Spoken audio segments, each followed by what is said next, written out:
Senior IPS అధికారి DGP కార్యాలయంలో ఏఐజీగా విధులు నిర్వహిస్తున్న అమ్మిరెడ్డి శాసనమండలి ప్రివిలేజ్ కమిటీ ముందు హాజరయ్యారు.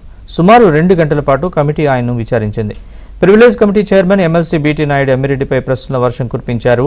శాసనమండలి చైర్మన్ మోషన్ రాజును భీమవరం మున్సిపల్ కమిషనర్ పట్టించుకోకపోవడంపై కూడా కమిటీ విచారణ నిర్వహించింది. మరో ఎమ్మెల్సీ రమేష్ యాదవ్ ఇచ్చిన ఫిర్యాదుపై మున్సిపల్ కమిషనర్ను కూడా కమిటీ విచారించింది.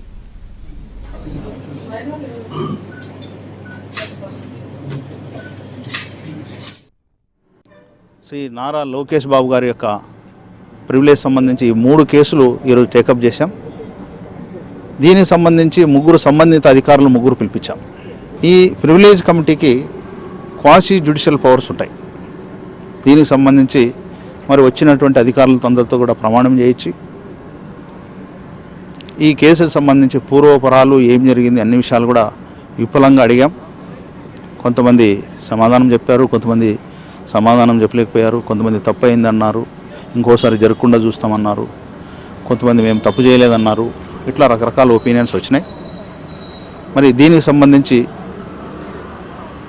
సుదీర్ఘంగా మధ్యాహ్నం 2:30 నుంచి సాయంత్రం 5:30 వరకు ఈ సమావేశం జరిగింది.